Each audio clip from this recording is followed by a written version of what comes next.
All right, we're live back on a Wednesday night this week. HellaBass live. Excited to be back. Good to have a great guest again this week, and we got Matt Stefan. How you doing tonight, Matt? Doing good, Rich. Thanks for having me on. I really appreciate it. Yeah, we got a couple people in the chat already. Say looking forward to this. Darius says smallmouth is his favorite subject. What's up, Jay? Let us know in the comments quick. Make sure the sound and the video is good for both Matt and I, and we'll get this thing rolling. But a couple things tonight. While we're letting people trickle in, want to thank Arsenal Fishing for supporting the channel. You guys know the drill. There's links and codes down below for Arsenal Fishing. Darius says we sound good. Jay says we sound good. Awesome. So they support the show, and I appreciate that, and that's important. And then the other thing, we are going to do a little bit of a giveaway this week based on last week. So for those that were listening last week, right, if you left a comment on last week's stream, you're eligible for a giveaway. We'll probably do that giveaway. I'm going to say 8:45. We'll do the drawing tonight live on the show. So that will be the plan. And if you didn't enter, you can go back and check out last week's stream, leave a comment. You got about 40 minutes to do that. That's your final warning here. All right. Solitary says two of his favorite channels in one tonight. So he's a fan of your channel as well, Matt. Thanks, man. I appreciate it. We're putting a lot of effort, as you are, into trying to grow it. I mean, it's definitely a very good marketing platform, and one that aspiring fishermen probably need to look into if they want to make a career out of it. Yeah. This is a direct question already. He says, are you drinking Tropical Face Punch or a Rusty's Bloody? No, man, I wish I had both right now. I am out of Central Waters Tropical Face Punch. The problem with it is it's a single release per year, but it's a fantastic beer. I haven't been to Rusty's in a while, but I'm gonna head over there for a fish fry pretty soon, I bet. Is that a local place by you? Yeah, it's a local place down in the Beer and Flowage. It's one of those local places you walk in, you're kind of disgusted by like the feel of it, but at the same time you feel right at home, and the food is fantastic. They've got a great fish fry and bloodies that people come from a long ways away to have. Awesome. Yeah, I went to school at Stout, so I got a little bit of that middle of Wisconsin vibe. Once I got a little older, it was more like a junior, senior, I started to get tired of the mainstream bars, so I found myself like going out of town and going to the VFWs and Dude, I was the same way. You hit up the main streets early on, and by my senior year we had a couple of local joints where we just hung out with the local guys that were like 65, and we just stayed away from the bar scene, I guess, or the college bar scene, and did our own thing. Yeah, cool. And so for those that are wondering what we're giving away tonight, I got a pair of Arsenal sun gloves. Nice lightweight gloves with grips on them, a buff, and a Super Cage jig. So if you want to get eligible to win those, you wear gloves when you fish at all, Matt, at all? I do at times. I do not do it all the time, but if we do have some really hot conditions, I'll do it to protect the backs of my hands. I wear I've got some really nice striker shirts that have the palm, built in. Yeah, the back of the hand with the thummy. Yeah. So it really does a good job protecting. But I definitely have worn the gloves. I'll tell you one thing with the gloves that are nice. Depending on the brands you get, I don't know if they're all this way, but some brands will come with like a little bit of a rubber coating in it. And if you're fishing a tournament where you cannot use a net, that little rubber will like almost stick to the fish's belly. So it makes them a lot easier to grab in those conditions. So there are definitely times I prefer to wear gloves. Yeah, these actually, I've only worn them for a couple weekends, but they definitely have like, can't see them in this package, but like there's like a contour pattern on them that looks like a lake map, and those are little raised rubber grooves on there. Yeah. So yeah, I think scooping belly and fish, and then if you get those wet misty days, I think gripping reels and gripping rods. The other time I like them, even like those sun gloves, they're not heavy, but like this time of year, not right now because it's unseasonably warm, but normally this time of year we get up and it's like 40 degrees in the morning. That little bit makes a big difference to keep your your hands functioning, I think. Yeah, absolutely. Even when they get wet, it's almost like they just retain the heat of your hand. They are way warmer in the hands. A little quick backstory. So probably I want to say it was 2015, right before the Forest Wood Cup that I fished that year. I came down with Lyme disease, and to treat that, I was taking doxycycline, I think is what it's called, and it one of the side effects to that is makes you very, very easy to burn, get sunburned. So Sure. my doctor told me, he's like, you're going out to fish for a week straight, you better cover up completely. And that was the first time I ever wore gloves, and I got the ones that like cut off at the knuckles. And after that first day of practice, man, I came in, I like could not move, like make a fist, because from like the last knuckle to my fingertip was burnt. And I've never burned that part of my body before, but because of that, the doxy that I was on, it just led to you getting burnt really bad. But the side effect, or the bonus out of that whole thing, was I realized how much I liked using the gloves to fish. So it's something that stuck with me since then. That's cool. Yeah. So you kind of mentioned your YouTube channel. So if people don't know, Matt has a channel called Matt Stefan Fishing. How long ago did you start it, and what really caused you to start the channel? What gave you the idea, or why did you decide to sign yourself up for the punishment of starting a YouTube channel? Man, I guess, I started making videos. I'm going to say it was a year or 2 years ago. What happened was at that point we were FLW, and for the FLW tour, they had made it mandatory that we put a GoPro in the boat to film our footage. And it was kind of a way to make sure everyone was following rules, because at that point, some people didn't have marshals, and it was just like a precautionary thing, I guess. And at that point, it was kind of like, one of the things I love to watch on YouTube are other anglers like yourself, or, other touring pros, when they just do their tournament recaps. Like, I just like watching what guys were fishing and how they're fishing. And I don't even need the commentary. I just want to watch them fish.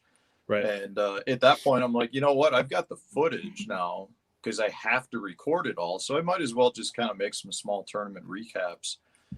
So I went ahead and did it. So I think maybe 2 seasons ago, I started that. And I mean, it was like 6 videos a year that came out. And then I think I had like 80 subscribers by, I want to say, last October. So it wasn't like anything that was growing. It was almost a way for me to record my own tournaments so that I could go back and remember what I did. But every year we have a Bridgeford team meeting. And last year at the team meeting, I talked a lot with Randy Blockett, who had been doing his channel for about a year, and I think he was up to like 10,000 subscribers at that point. But he was telling me, about how the positive feedback he was getting from sponsors and industry people, and at the same time he was generating a little bit of money with it. And Bridgeford really wants the team members to partake in the YouTube thing, so that ideally down the road we could have like our own Bridgeford Foods tournament type thing, where we've got a live camera in each guy's boat, and we have our own angler tournament type thing with our own audience, I guess you'd say. So, I came away from that meeting going, you know what, I'm in a position now with all of the things that have happened in the circuits that I'm fishing. So with FLW getting purchased by MLF, and then the pro circuit being put under the BPT tour, I'm really trying to look for something that will help me separate myself from other anglers. Because right now there's so many anglers out there that, to be honest with you, we're a dime a dozen, right? And it's hard for a lot of people in the industry, especially non-endemic sponsors, to be able to distinguish between what, I would consider a true professional angler, or, somebody who's at the local level doing well, or not even angler, but a YouTube guy, so for me, one of the things I felt like I needed to do was try to put some effort into growing it and kind of just giving myself something that I can point to say, hey, I can do this. And I can't tell you, so I really, in my opinion, I started my channel pretty much in October of last year. So it's been about a year at this point. Sure.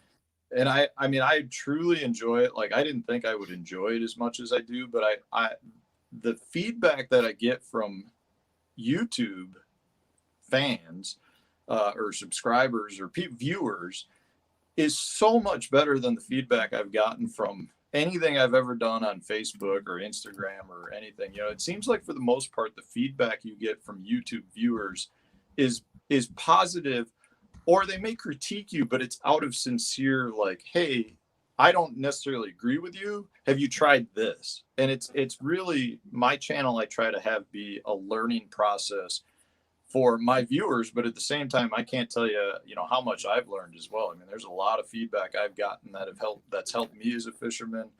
And over the year I've been doing it now, I mean, to be honest with you, the feedback I've gotten from my sponsors in that 1 year period is probably better than my previous 10 years as a professional angler combined on all other social media. I mean, it really is something that's important to the sponsors. And I've seen it. Like, the power of YouTube is really impressive.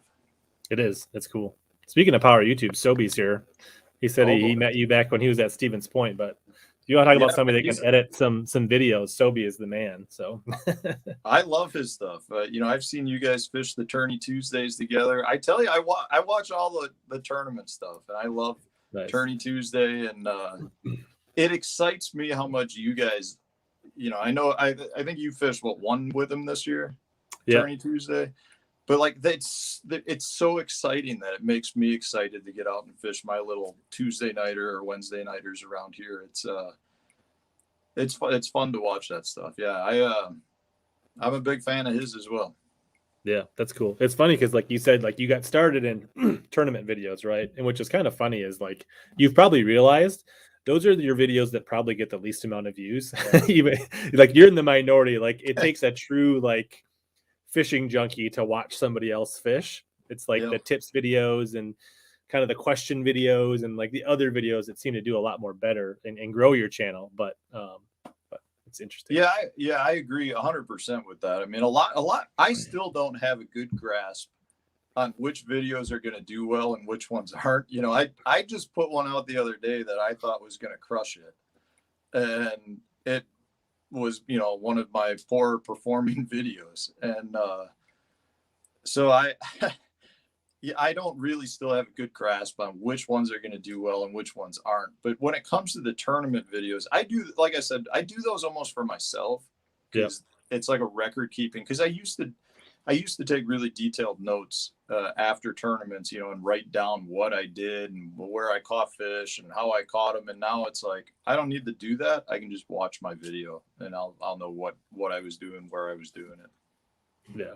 And I do think, like, your core audience, they do really love the tournament videos, right? Because they become fans, right? And they engage a lot, and they do want to see that level. But it's like, you don't get a lot of growth. You don't get a lot of new people coming in on the tournament videos, I think. So, yeah.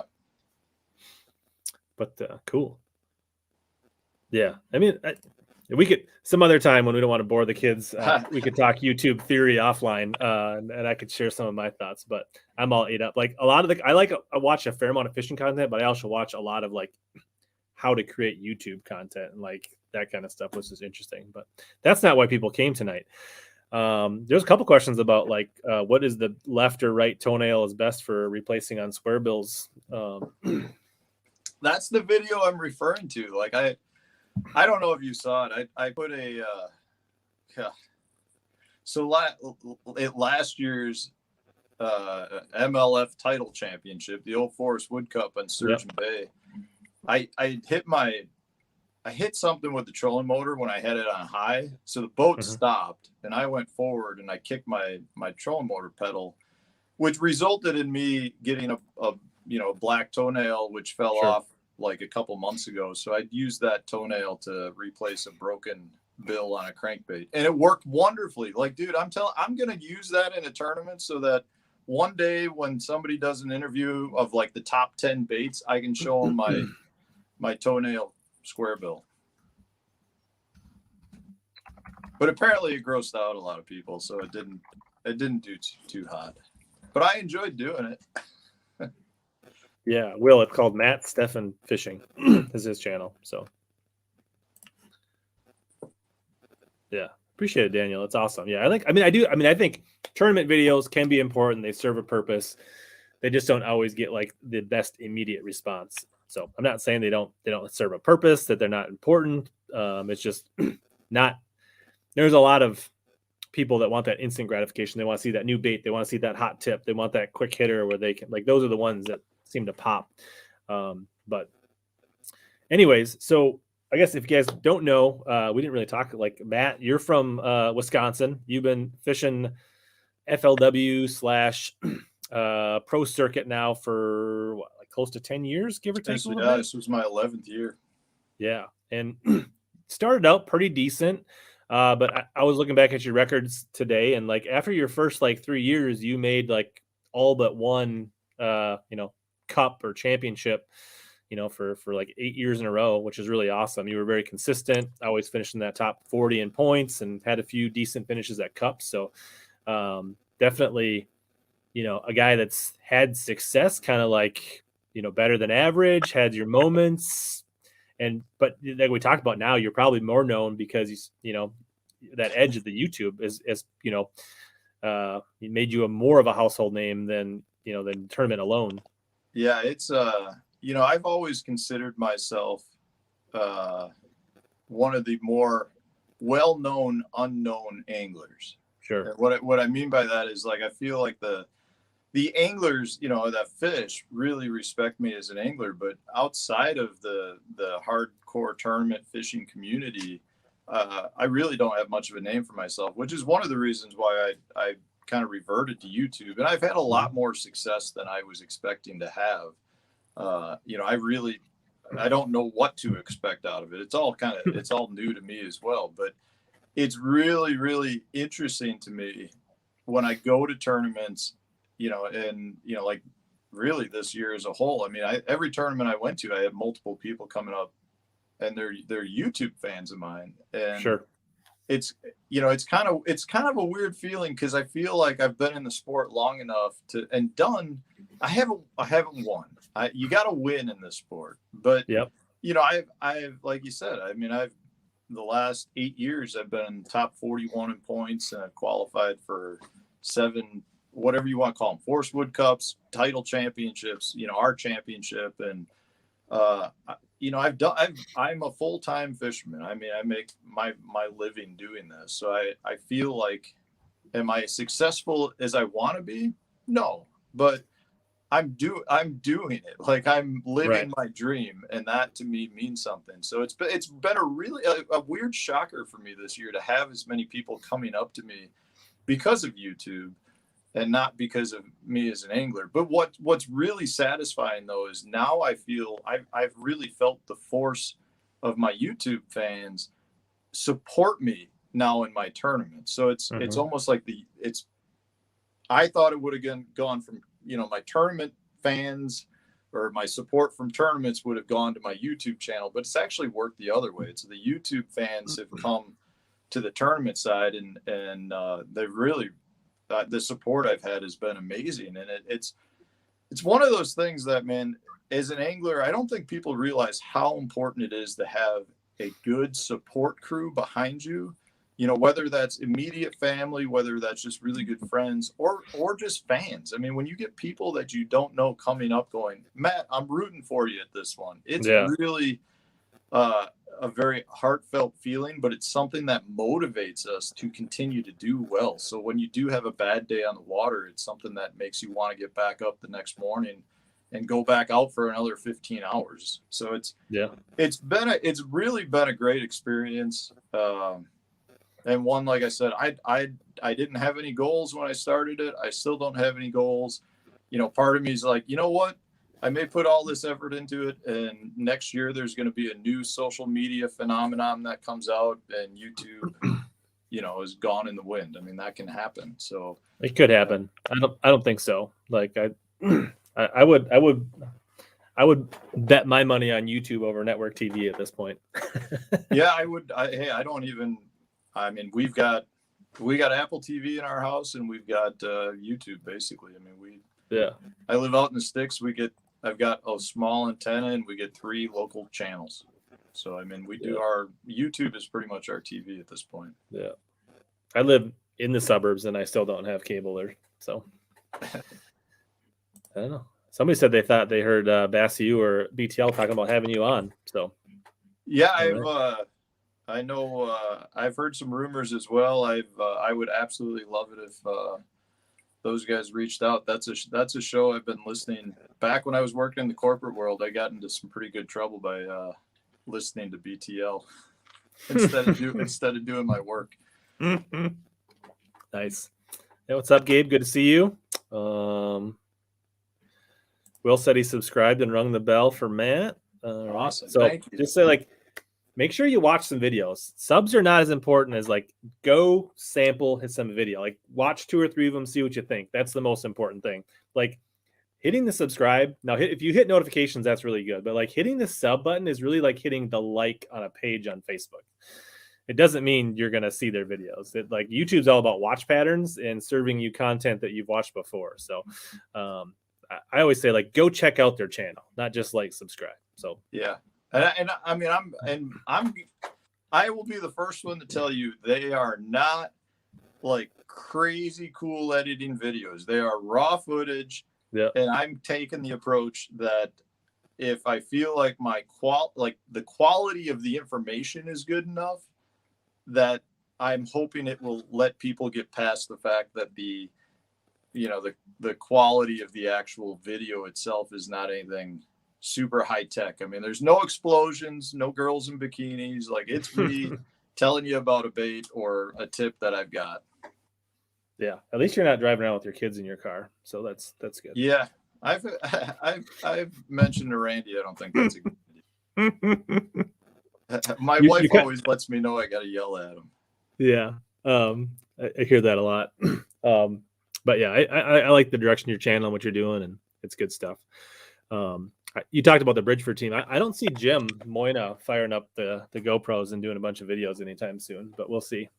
Well, he's got a channel. He did start it up this year, yeah. And I don't know if you've seen him, but he does I think Jim is a really cool character. I think he would be great on it if he put some effort into it. But he does he does nighttime stories with Jim Moyna where he'll read an old Bassmaster magazine to you, and it's, I don't know. I think he could do really well if he put some time into it. He's a really nice guy, and really he's got some quirks about him, as we all do. But he's a quirky character, and I love the fact that he's on the team with me. We get along great. Yeah, awesome. Good to hear, Jacob. Yeah, I think Sasquatch stories. We'll save those for the end. Yeah, a lot of people saying that's pretty much all they do is YouTube. So I guess the other thing I want to touch on, you had a pretty good year. You made the title championship. You fished in lacrosse. You probably wanted to do, I think you made the knockout cut, but you didn't make the final day cut, which was probably a little bit disappointing because you've had some success in lacrosse and fished it a fair amount. You were definitely the closest thing to a local. Not that you were a super local, but compared to the rest of the field. What were your thoughts on the title championship and the format that they did this year with the kind of hybrid BPT Big Five? I don't know if I want that format to continue or not. Mm-hmm. I think for me in that tournament, I think had we been just doing a 5-fish tournament, I would have done better, because the first 2 days, I was done fishing. I literally had a hitchhiker on, and I was shaking fish off on both those days, trying to find new fish for the next round. And I know in one of those instances, I shook off a couple of really nice fish that it wouldn't have helped me with the format we had because I made it to the next round. But, I would have loved to have culled up with those fish on those first 2 days, which would have probably allowed me to get by my poor day 3 to potentially have a shot at the next round. It's one of those things. I truly will fish whatever format they want me to fish. Like if they tell us we got to catch just 2-pounders, and they can't be over 2 pounds, they got to be exactly 2.0 pounds. I'll still do it. I'm an addicted fishing, nut. I've got a problem when it comes to it. But I personally think if, there's no reason to change the format for the championship when we haven't done that all year. So I kind of feel like we should just stick with the format that we had. But it is what it is. I was so jacked up for that tournament. Like I really thought I had a really good shot to win that prior to the event, just based on, it was my favorite time of year to go there. And I've had good success that time of year over there. And that low water just really killed me. I like to go there. I like to flip pretty much. And I was still able to do it, but the fish were not, there were very few places where the fish were utilizing it. And I was sharing some of that water with Bobby Lane, and, he did great, but he had a couple other sand drop things that he caught a lot of his weight off of. I didn't have that. I really had I was all in on that one pattern. And that was my problem. Had I had something to go to early on in the morning, I probably could have done a little bit better, but I never found anything. Maybe my knowledge hurt me because in 2 days of practice, I ran around thinking I would eventually find something that really would pay off. And it just, I don't know. I really think that fishery, it's not bad, but it's not anywhere near where it used to be. And I don't know if it's because the fish aren't there or the pressure's so high now that the fish are just really spread out more and they're really, lure conscious. I'm not sure offhand, but it's not been fishing nearly as good as I remember. Although I will say it seems like it's fishing really good right now. It seems like there's a lot of weights. People are crushing them right now. Like the super tournament's going to make it look like it's like a hero fishery again. Like they're going to, because even like a couple years ago, I mean, like it took 38 pounds to win the super tournament a couple years ago or something crazy like that. But it could be a timing thing. I mean, I do think in those low water conditions, and I don't recall when you were there for the regional, did the water come up at all? It came up and then came right back down during the tournament. Okay. So it was like, it was still fishing pretty stingy when we were there for sure. Like, I mean, me and the guy from Iowa that won it made it look like it was fishing pretty decent, but like I caught 7 keepers the first day and I caught 10 the second day and I only caught 3 the last day. They weighed 10.5 pounds, but like, your quality was really good. But the guys, I mean, you look down, there was only, I looked it up there, I want to say like 5 or 6 guys had limits all 3 days out of 90. That's not good. That's tough. I mean, considering like when I don't have that much experience there. I mean, I probably fished there once or twice a year for the past 7 or 8 years. And it's almost 90% of that is the summer months. Yeah. But I mean, the first handful of years I went there, it was almost like the problem was everywhere you went, you caught fish. 2-pounders. Yeah, I mean, like everywhere. You could pull up on the crummiest looking bank and you'd catch a fish. You'd pull up on something that looked good and you'd catch like 4 fish. And it's like you didn't know where to go because you got too many bites. And now, I mean, for me, the last couple of years I've been there, it's been really tough. I mean, I'm trying to think. So last year we were there in the end of July and it was really tough in that one. I mean, that was worse than this past year. I think I finished like 25th or 27th and I think I had 24 pounds for 2 days. It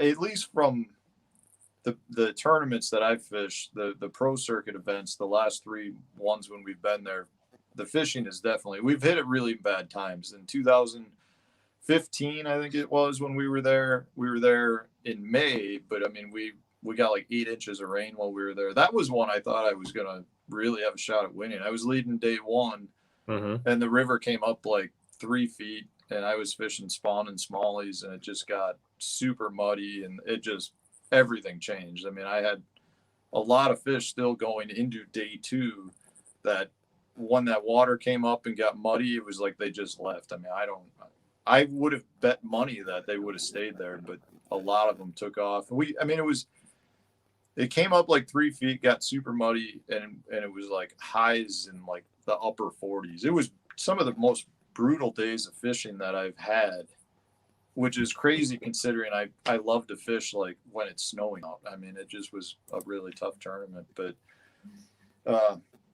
yeah, I think the issue with this one for me was the low water. I think a lot of times those fish spread out a lot more in that low water because the current's not pushing them into obvious places, and it can hurt the bite. I mean, I'm sure it probably helps some guys, but in my case, it was not a good thing for me. Cool. Yeah, absolutely. That's a good question. Do you guys feel catching big fish in practice before the tournament hurts your chances to catch them in the tournament? I think it hurts your chances of catching that fish in the tournament. But I try to shake off every fish I can in practice. If there's a way to shake it off, I'll try to shake it off. But I don't think it's ever a bad thing. If you're getting bites by multiple big fish in practice, there's a reason for that. So you should really be looking at how you got those bites, where you got those bites, and trying to replicate that. Especially earlier in the year, it really seems like those pre-spawn fish will be utilizing the same sort of structure, and you can run a pattern better that time of year than most other times of the year. Yeah, I mean, I think catching fish in practice you're unlikely going to catch those same fish unless you're getting them really early in practice, and it's a long event. But yeah, I mean, some places you have to sample the fish for sure, just because you get a lot of bites and you got to be on the right quality. But you really got to read the fishery. Like we were talking about lacrosse, I caught 3 keepers in 3 days. The rest, everything. I mean, I didn't get a lot of bites, but everything else I shook off, and that wasn't very many either. And all 3 of those were on the first day of practice, and I didn't hook a fish after that. So yeah, I mean, and I probably was the same way. I caught a handful of fish in the 2 days of practice, and I can pretty much, well, I mean, there's no way for me to guarantee it, but I would feel very comfortable in saying that I went back and caught several of those fish that I shook off in practice during the tournament. Yeah, I definitely had a tournament up on Island Lake a couple years ago in the state tournament where I had these really super freaky isolated docks way back where nobody was going that I had basically pulled on fish and marked them. And literally, I think almost every one of them I went back and caught during the tournament because I didn't catch them in the practice. So and those are you know, for the people watching, those are the ones that you're gonna have a greater shot at catching, in my opinion, are the ones that are more isolated. Like a lot of those fish, you know, that I just referenced at lacrosse, they were like literally on a tiny piece of grass that was that big, you know, on a bank for 200 yards that just looked like crap. And it's like there's nothing else there that fish would be holding. And there's a lot less pressure on that bank because it does look like crap. So, you know, whether they're docks that are way out of the way or just, you know, a piece of isolated cover, those fish are a lot less likely to move, and they're a lot less likely to get caught because those areas don't normally get as pressured as much. So if you can shake those fish off, you got a better shot at going back and catching them. Yeah, even like in lacrosse, day 2, we were in a little slough in Goose Island there, and my threw a frog on this little duckweed on a cut bank that was probably the size of my monitor right here, right? And one rolled on it and didn't eat it, but I made a mental note. Day 2, threw my frog in there and like, so there's a lot to be said there. One more thing I wanted to touch on this year before we hop into Smallie talk, which I know a lot of people came here for, is like you did qualify because was it like the top 3 in each tournament? So you finished top 3 in Thousand Islands. Yeah, I took second at Thousand Islands. And that put you into the St. Clair, the final event for the BPT. What was it like fishing the BPT for you? What did you think of that? The format, the whole experience. Like, what are your kind of high points or interesting things from that? Yeah, I mean, to be honest with you, I enjoyed it more than I thought I would. Without sounding bad, they make it sound like it's this big honor to get invited to come up and fish. But the reality is, it's almost like you're getting the chance to jackpot a tournament on a lake that you don't really know that well versus some of the top anglers in the country. So it's not, it's not like you won this great thing. And you got to, I had to pay 50. You still paid the entry fee, yeah, right? $5,700 entry fee. So it's not like, I got a free invite to go fish one tournament. So the other issue with that is, had I done really well or caught the biggest bass of the tournament, or I couldn't have qualified for their heavy hitters or anything from that one tournament. So it truly is one event. So there was a part of me that was okay, I'll go fish it because I want to go catch smallmouth on St. Clair, but I can't say I was like super jazzed up to go fish one event. Now I was excited to go fish and I was happy to go fish, but I'm just putting it out there that it wasn't like I won some prize, right? I mean, I still had to go and do some work to make some money at it. But I will say it was a good experience from the standpoint of really kind of motivating me to want to get to that level, because they really get treated well. I was talking to my buddy Miles Berghoff, because he got to fish Lake Travis, one of the earlier events, and we both feel the same way. It's almost like you get there and it's exciting and you feel like you should be there because you earned your way there. But when the tournament's over, it's almost like a little depressing, because now you are no longer where you thought you had finally gotten to.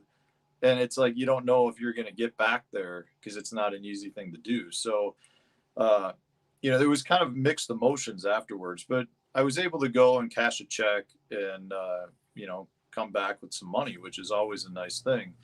But, they got treated really well. All the anglers, half of those guys I've known for a long time. So it was really nice to go and see some of the guys I haven't seen, old FLW guys, or even some of the old Bassmaster guys. So it was really nice to catch up with some of those guys, and it was nice to meet some, that there's a handful of guys at this point I haven't fished against or met. So it was nice to meet some of them guys too.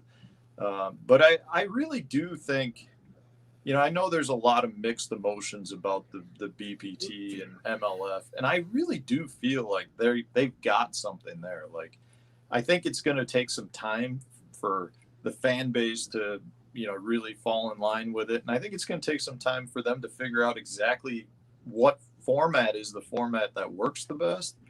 But for me as an angler, after going and fishing it, it does reaffirm that, yes, that is a place that I want to get to.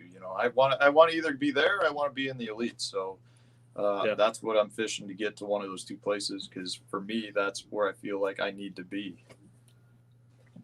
Yeah, and that's the biggest thing, right? Like, a couple things. It reaffirms that, like, hey, if I make it, yeah, I do want to do that. Now I've, instead of guessing, right? And now you fished well. You definitely know. I mean, you probably thought you could hang, but now you definitely know you can hang if you make it at that level, right? You had some success. You cashed a good check. Yeah. So a lot of good positive things, and eliminate some of that unknown in the future, which is good. Yeah. I don't know if we can condone not doing your homework, but we'll take it. 10,000 lakes fishing.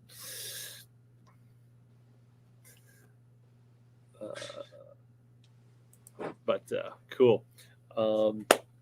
Yeah, and so next year you're going to be back, you think, at the BPT, the pro circuit is your plan, and then are you planning to add anything else to your schedule or fish anything else? Yeah, I'd love to work in at least one of the divisions of the Opens. We haven't got that, as far as I know, the schedule is still not out for it. Not that I've seen. I had heard rumors it was supposed to come out last week, and then I was talking to my buddy Jeff Gustafson yesterday, and he said now he's here in later in the fall. So I don't know if that means maybe they're trying to change some dates or locations or what, because I've heard some rumors that some of the pro circuit events are going to overlap with the Opens, and if that's the case, I don't know that I can fish them, but I would really like to work in at least one division and give myself a little bit of a chance to qualify. Sure.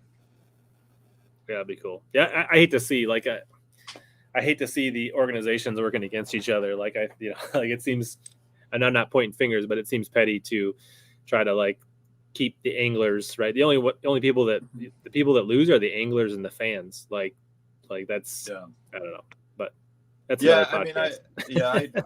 I agree with you. I mean, when I talk to MLF brass, all the businesses, all the organizations are running a business, so they need to do what's in their best interest. I get that, but all the anglers that are fishing, regardless of tour that you're fishing, are our own business as well. So we have to do what's best for our business, and just because what's best for the organization's business doesn't mean it's best for my business or the other angler's business. So there's decisions that always need to be made. The biggest issue for my business is I don't necessarily have that much power other than to say I'm not fishing. I can't just go to the elites and say, hey, I'm fishing next year. So I have to go through the hoops that they want to make me jump through. And if I decide to say, hey, I'm not fishing the pro circuit next year, well, then what am I fishing? So, I need to do what's best for my business, but I really don't have that many choices. And that's where, like what you're getting at, Rich, where it seems like the anglers and the fans are always the one that are kind of being put in the bad spot, and I would love it if they all just said, hey guys, we're going to schedule so you can fish whatever you want to fish and allow us to, hey, fish 30 tournaments if we want. Because as much as I hate being away from home, as a professional angler, I need to fish tournaments, right? So if I could fish, whether it's the elites or NPFL or, another high dollar event, those are events that help me make money. The opens, as much as people want to say, they're great events, they're fine for exposure, but they're money pits. I mean, in my opinion, that is the worst payout that any tournament out there. I mean, if you go to a local event and they pay back 60%, there's not going to be one angler that's okay with that. And the opens are like paying 60 or 65%. I mean, it's really hard on an angler to go there. I mean, we're going there with the hopes of making it to the elites, but you can't go there expecting to make much money. Actually, the Toyotas are much better for making money than the opens. They really are, and even those aren't that good. I mean, no, but I'm saying, like, if you compare it to the opens, it looks pretty good. It's not that good, but if you look at the opens, it makes it look good. Yeah, I mean, because it doesn't matter what level tournament you're fishing. If you got to travel somewhere and be there for a week, your travel expenses are the same. Right. It's a matter of, at that point, I want to fish for $10,000 checks versus, a $2,000 check that's not going to cover my expenses. Yeah. Chad wants to know, would you ever consider fishing the Champ Tour again? Yeah, I mean, for sure. Like I would 100% do it if I could work it in. I thought those were phenomenal. I think they're great events to fish. I think the guys fishing it's like one happy family. I mean, I really didn't know many guys who were there, and I was really welcomed with open arms. So I enjoyed it. I think I think the guys running it, Scott and Glenn and those guys do a great job. I would love to have a circuit like that, closer to home for me, because there aren't many events. There are really no events in Wisconsin, and I don't think there's many in Minnesota that have, the payouts that they have. Yeah, for sure. Cool. Well, it's 8:45, which is, we said we were going to do the drawing. So about to do the drawing here. So yeah, for the Arsenal Sun Gloves, the Buff Super K jig. While I'm pulling that up, we'll mention that Arsenal is running a 25% off sun hoodie sale. So it's a good time of year. It's beautiful out. You still need your sun hoodie. We're not quite into bib weather yet, unfortunately. But hey, like we talked about, it's important to cover up. Like, I'm pretty sure you're wearing, like, I mean, this is what you wear, right? Like a striker version of this almost all the time, right? Like a long sleeve sun hoodie.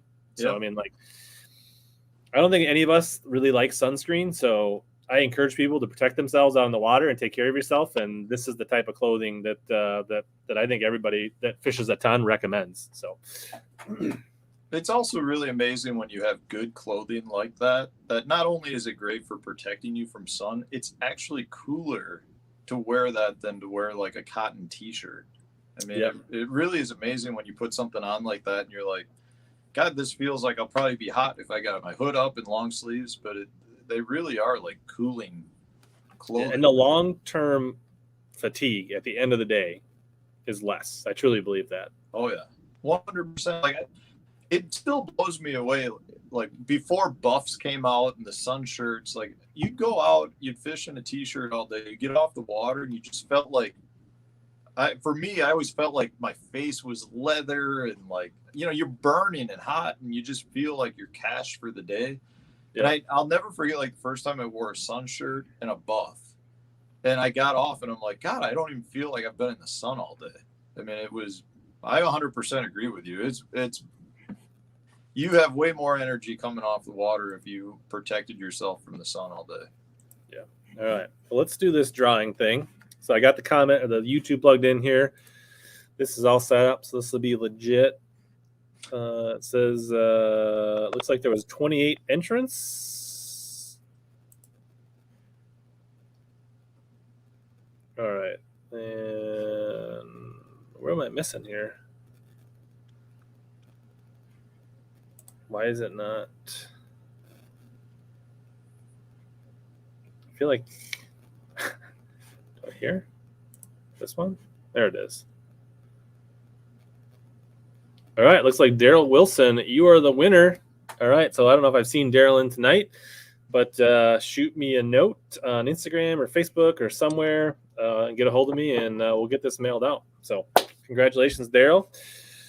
I am going to, all right, that'll be in the video. I can get that later. All right, so now that we got that out of the way, and I'm not wearing this smallmouth hoodie just for my good looks, but it's smallmouth night, so let's talk about how to catch fall smallmouth. And Matt, I've seen a handful of articles and things you've done with Jody White and different places. Like you've kind of got a little bit of a passion for kind of those northern Wisconsin natural and kind of late in the year, like late fall, early winter. So I don't know. I think you did some stuff like 5 keys on how to find them and that kind of stuff. Like where did that all start? And how did you start like finding and wanting to find those late season smallmouth, or what really got you into that?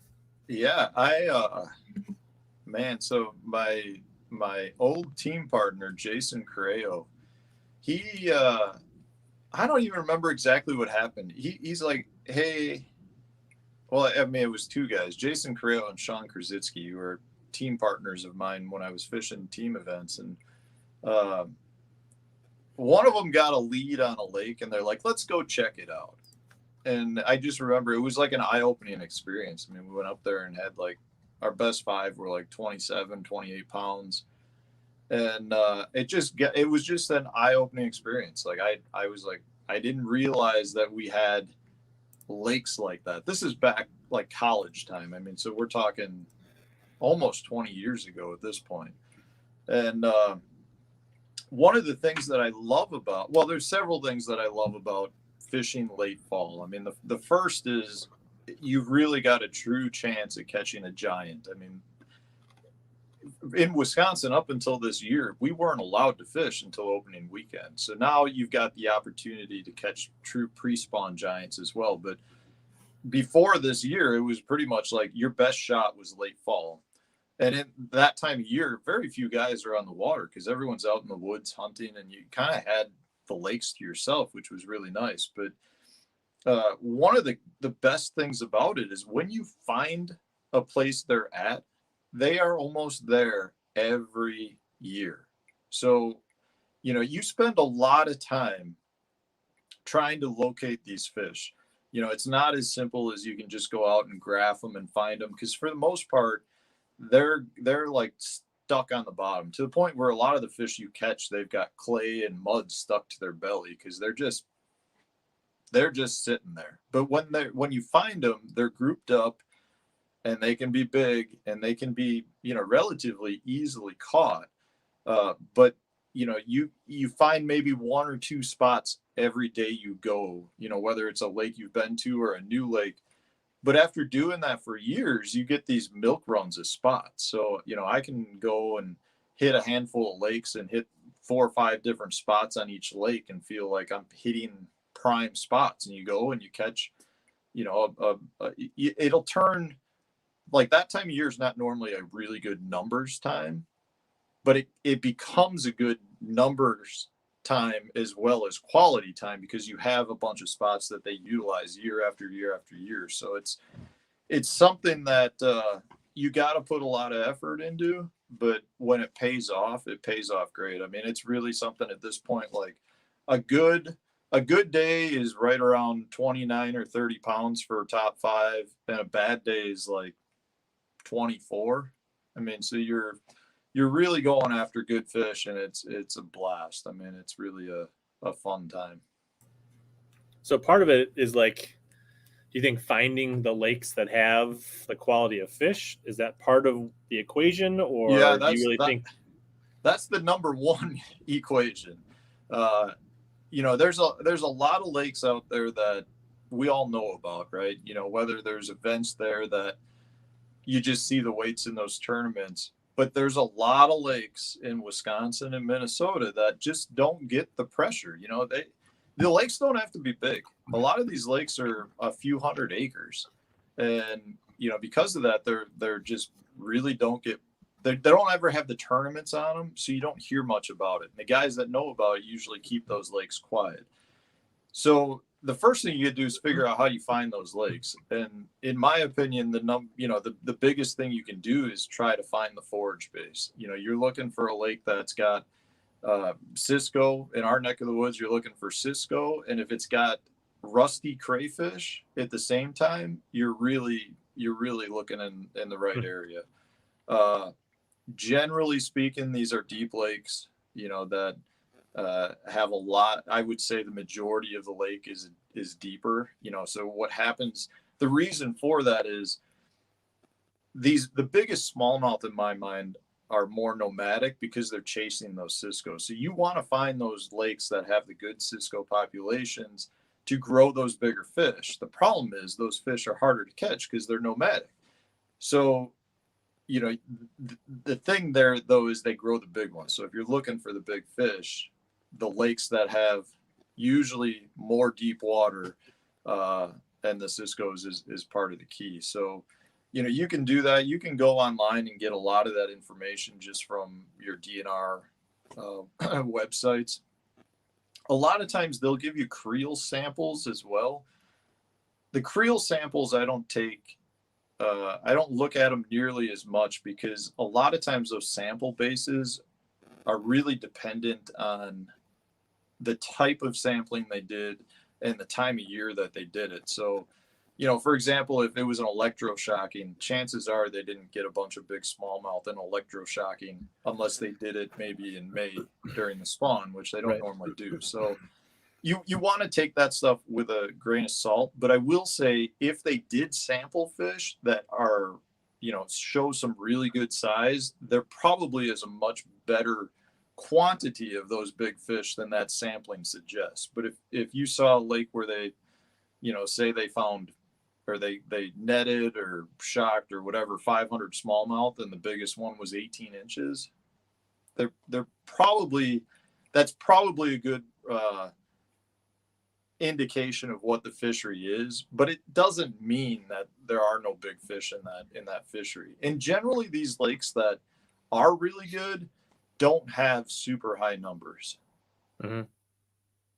So really, like, you're looking for indications of size, not necessarily quantity, and you're looking like, it's more like you can take the positive, right? Because if they net 19 to 22 inches, there's big ones in there, and there's going to be more. But just because you don't see them doesn't mean they're not there. So it's sure.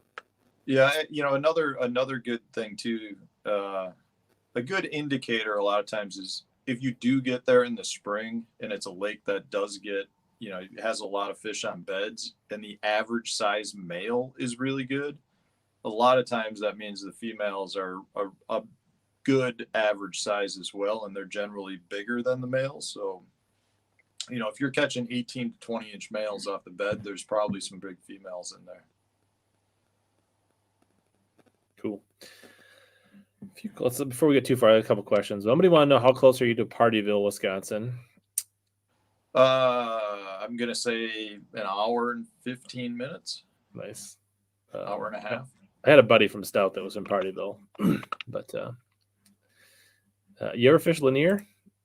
Yeah, it's one of my favorite lakes. Nice. I have not, but it's a place that I'd like to go to, but I've not been there. Dude, that place has some of the biggest spots I've ever seen, and they are by far the fattest spots I've ever seen. It's a super fun fishery, lots of big fish in it. Like people complain about the boat traffic, but it's worth it. It's a great fishery. So you kind of gave some tips on like finding lakes. So when do you, water temperature, right? Like when do you get excited to go out and start chasing these giant smallmouth? Yeah, I'm usually looking, the ideal water temperature is usually like 46. But once it gets into the low 50s, they'll start moving. The thing is, a lot of these fish are wintering fish, right? Mm-hmm. So they're into their wintering spots. So when you've got water temps that's in the mid 50 range, a lot of those fish are still going to be up cruising the bank or trying to fatten up, not necessarily on the bank, but up in shallower water, just putting their feed bag on.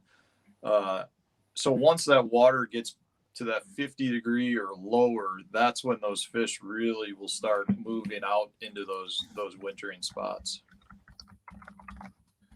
All right. So like low 50s, and then once you start finding them, then they're just going to keep piling into those spots, and so you start licking your chops like, all right, they're coming to me now, right? Yeah, it really is. A lot of times when you do find a spot, and a lot of times it's like you need as a tip, anytime you catch one, you want to be very specific in trying to replicate that cast, because they're usually sitting right on top of each other, and there was something about that cast that gets them to bite. And normally you'll be able to, once you get one to bite, you'll fire them up real quick, and usually you can get a couple to go. The thing is, they'll usually die off too after you catch 3-ish, 4-ish, somewhere in there. So if you let them sit though for a couple of hours, you can come back and make that exact same cast and usually get them fired up and catch some more out of them. So the key is finding 2 or 3 areas on a lake, or 4 or 5 or whatever, that you can kind of rotate. Yeah, it really is. Once I'm telling you got to put a lot of work in, because the fish are really inactive. They're really cast specific, and I've put a lot of days in where I've gone up and you don't catch a fish. You might catch a couple walleye or something mixed in, but there's been a lot of days where I've struggled trying to break down a new body of water. And the thing is, once you find those spots though, they are good every year, so it's worth it. And at this point for me now, I've got a bunch of lakes that I can do what you said. You pull up on one spot, you catch 3, you let them sit, you go wherever and catch 3 out of the next pod, and you just keep rotating, and by the time you get back to the place you started, it's 2 hours later.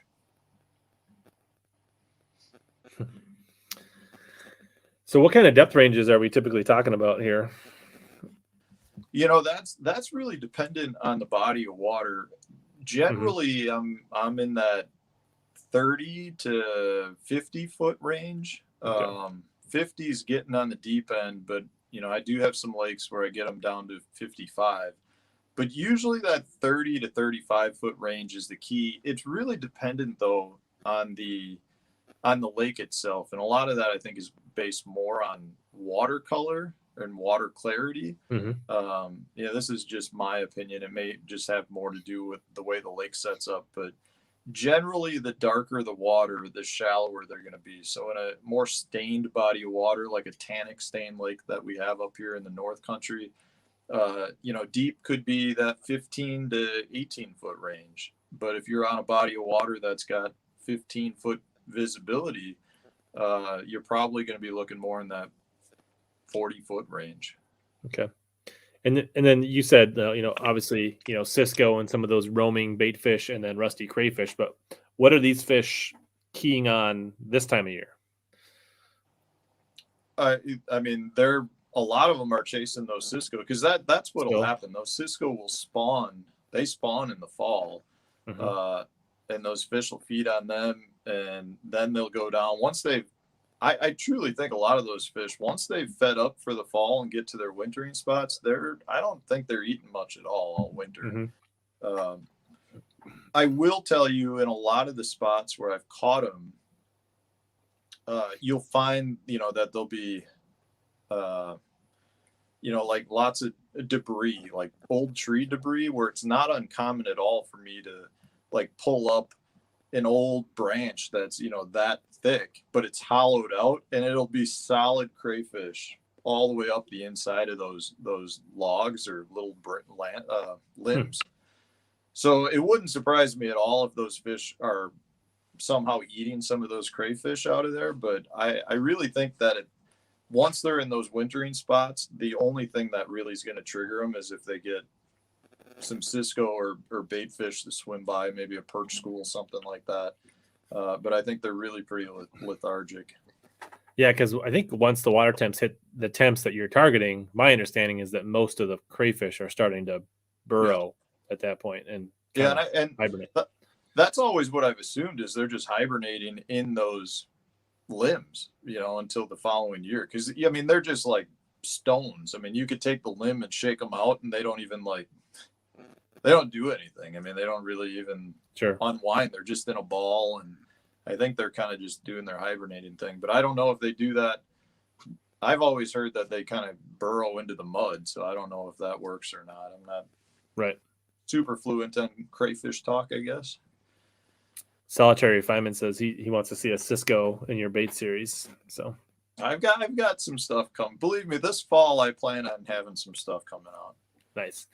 So what are we looking at? Like mud flats, basins? Like what kind of stuff are you looking for in general? Or does it vary, or what are the key structure elements? I mean, honestly, the juice, if for anybody who wants to go out and try this, the absolute key is if you can find the juiciest of juices, if you've got a nice deep point that's pretty sharp breaking and then has a little bit of a shelf somewhere on it. So that shelf is where they'll sit, so if you just envision the point breaking at a nice pace, but then it, usually in that 35-foot range, if it just gives you one little shelf and then drops back off, they'll be on that shelf. Like that's the juiciest of juiciest stuff. That's almost always where I start. The next best stuff is if you can find saddles that top out in that, depending on the lake again, but usually in that 30 to 40-foot range. That's a good place to look as well. Like saddles between humps or saddles between points, or just any saddle?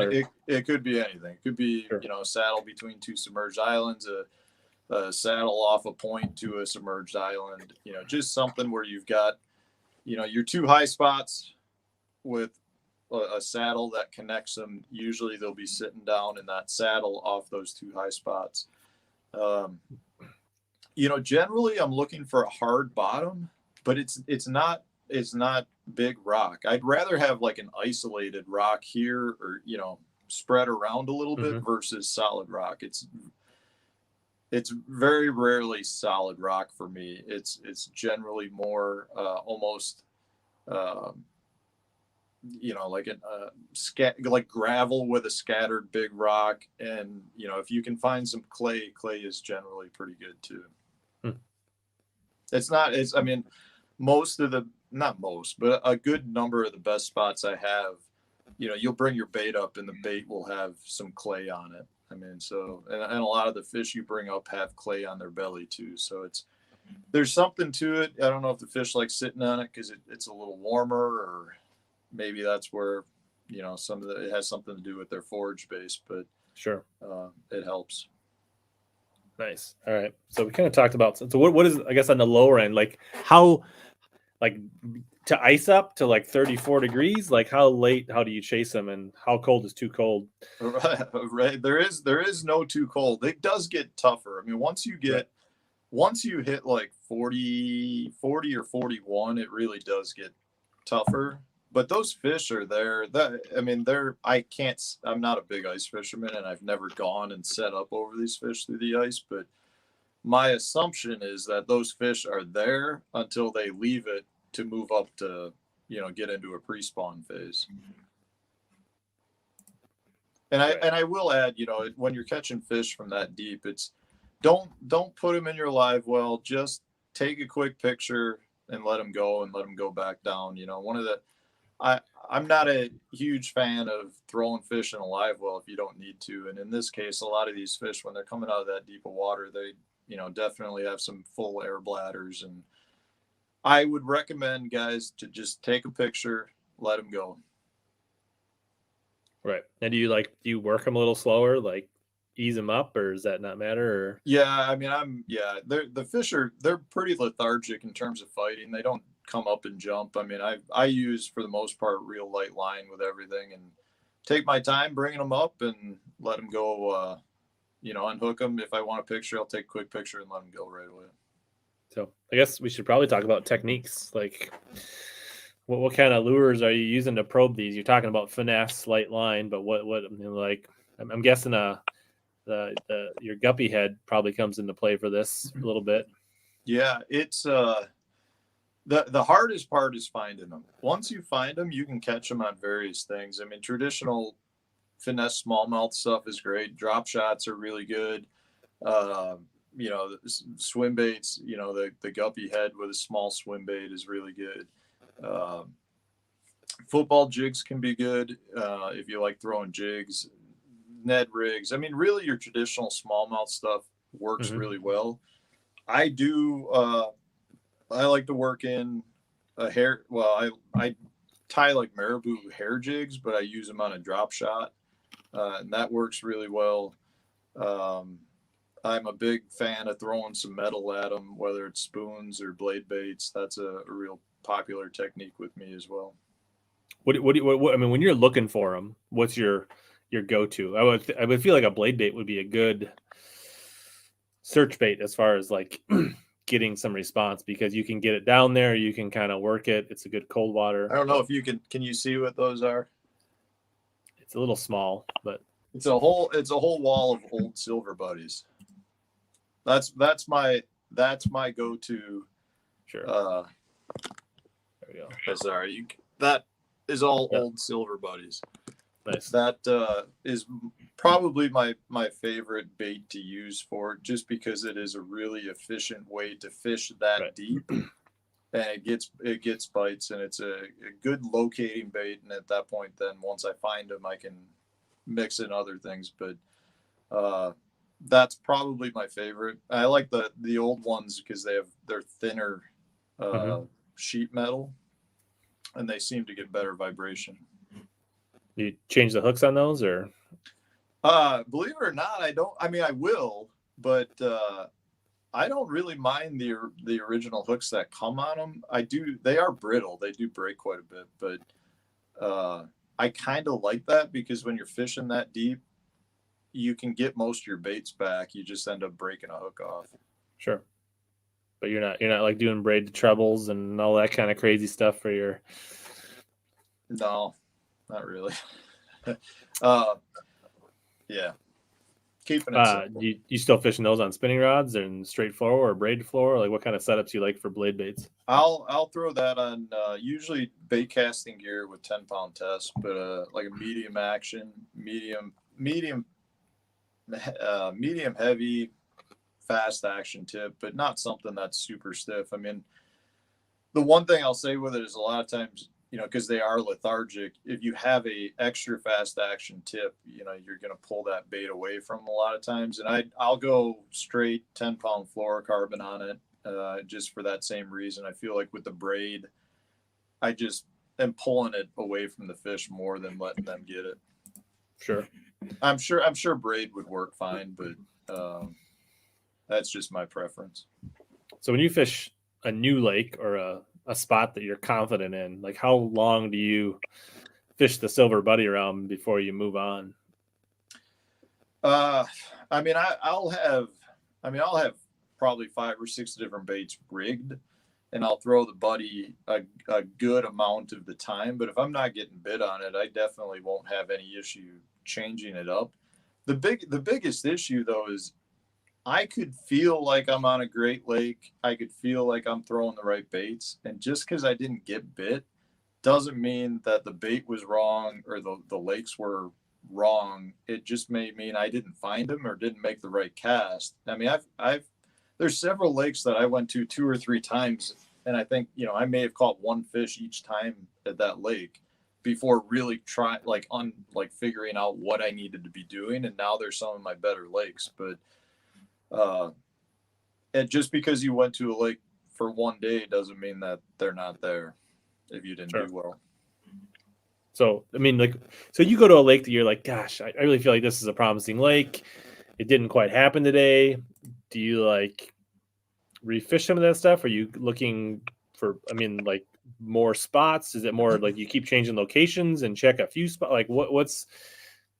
Yeah, a lot of it is you got to keep moving locations on the lake, because I do find that there's areas within lakes that generally are better. Even though the whole lake may look the same, you may find that like the north end is better. And a lot of times I feel like the north end seems to be better. And I don't know if that's in my head or I don't know why. I don't know if that's because it's kind of the spring thing where it's more protected. Right.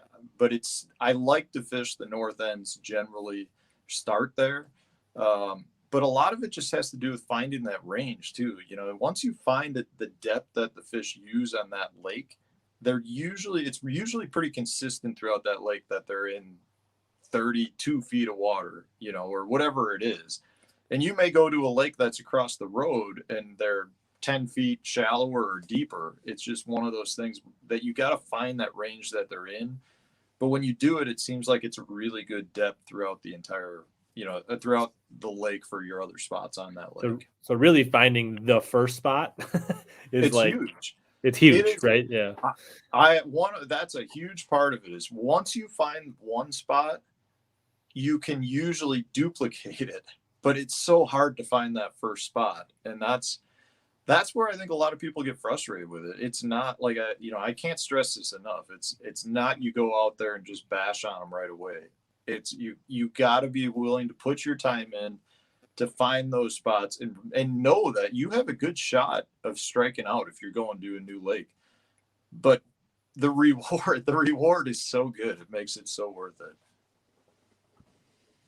Yeah, it can be intimidating, right? Like it's the other thing I'd point out too with this is you can fish all day, but the bite window is really small. The bite window is almost always going to be from noon to 4 o'clock.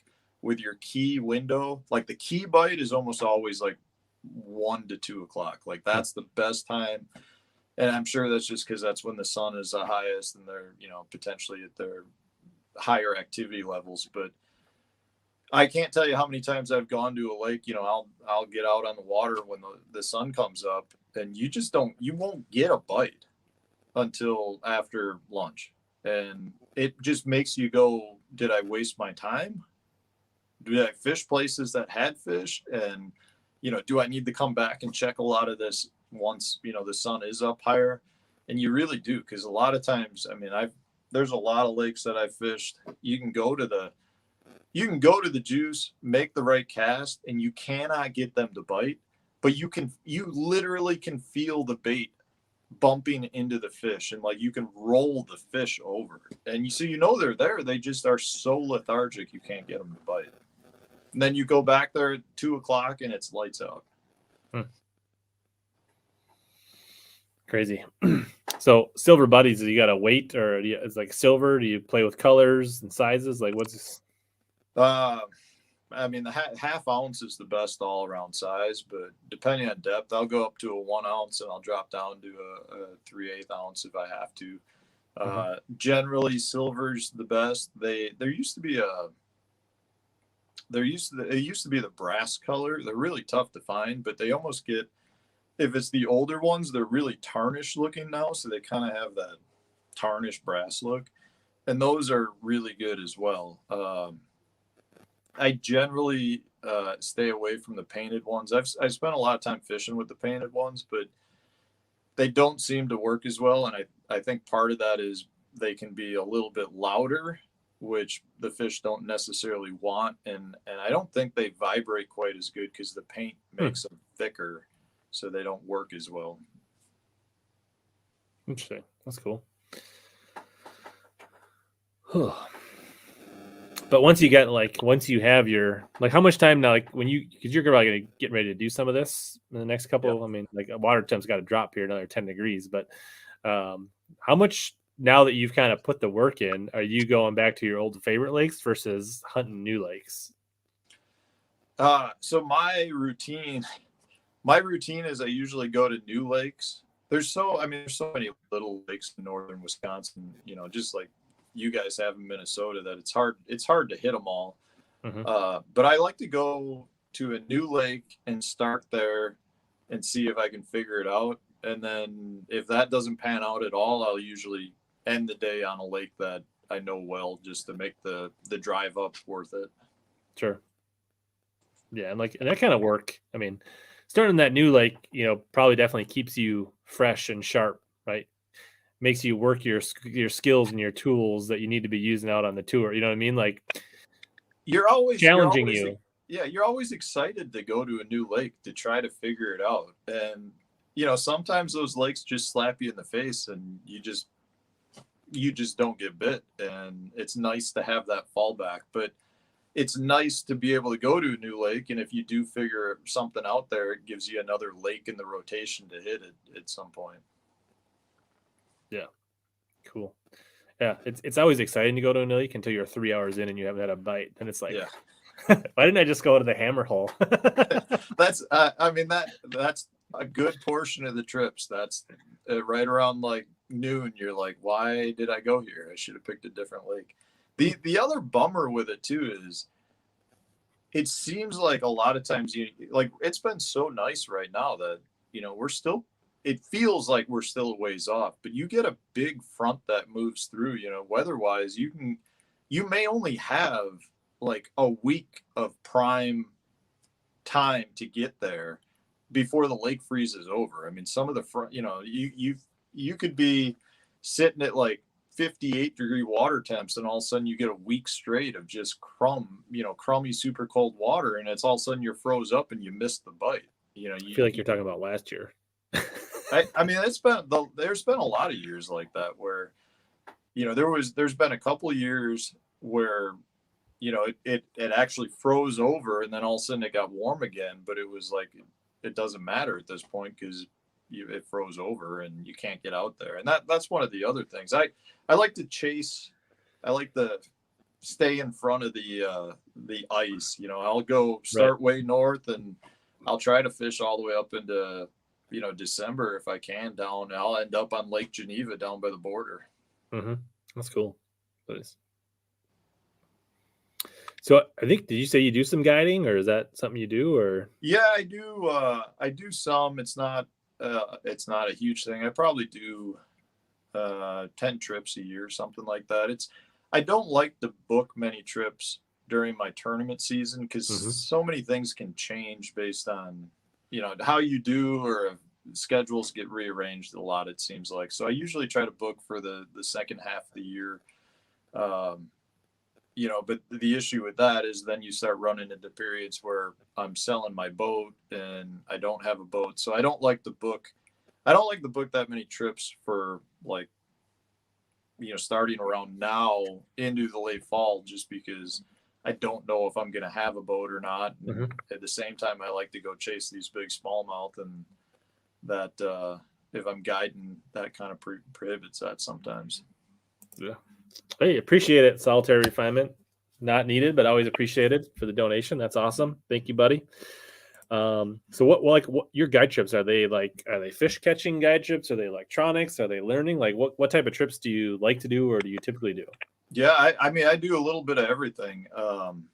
The majority of the time it's geared towards bass, but I do a lot of trips where I get people that like bought a house on a lake and they want to figure out how to break it down. So, you know, I may be going to a lake I've never fished before and breaking the lake down for them to show them, you know, the areas that I think are the best and try to find some areas for them to fish. Those are the ones I truly love doing because that's, you know, exciting to do as well. But, you know, I've got a handful of lakes in this area that are much more like fish catching lakes. And, you know, if that's what the client wants, then that's fine too. But I kind of go all over. I'll do some trips, you know, out all over the place, really. I mean, I'll travel if they want me to travel. So it's, nice. But generally it's more learning type trips. Cool. And do people like just look you up on Instagram or Facebook, or how do they? Yeah, I've got a website. My guide information's on mattstefanfishing.com. Okay. And you can learn more about it there. Nice. Matt Deitch from the Midwest Angler Podcast. And I think you do, right? Because you live on the river, right? You do a lot of smallie fishing in small rivers, right? Yeah, that's one of my. I love chasing them in the late fall, but during the summer, I love fast, shallow moving water. And how much is that like shore fishing versus do you got a flat you cruise around the river with, or what type of fishing do you do on? Because it's on the Wisconsin, right? Yeah, well, so if you go to the upper Wisconsin, a lot of that, some of it's accessible with a bass boat, but if you've got a tin rig, that's usually the better way to go about it. I'm still trying to convince myself to buy a jet boat because that's kind of the ultimate boat. But I love the super shallow stuff, and you get a tin boat, and you can get pretty much everywhere you need to go. Mm-hmm. But yeah, like the upper Wisconsin River is a phenomenal smallmouth fishery. I mean, it's really, really good. And I mean, you can cast across the river at that point, but there's a whole bunch of rivers throughout Wisconsin that people don't talk about, but they're phenomenal fisheries. And, you know, you can walk across most of them. They're like knee deep in them, you know, through most of the stretches. Nice. Do you shore fish right at your place and catch them, or?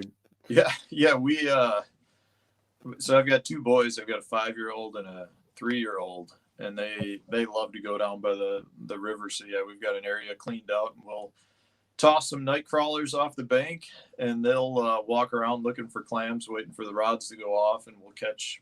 I mean, we'll catch everything from smallmouth, the carp, the red horse, the sturgeon, walleye, panfish. I mean, we pretty much have caught everything. I mean, it's pretty funny. I keep a personal best list in my phone of my boys' catches, and nice. It's like 14 different species at this point.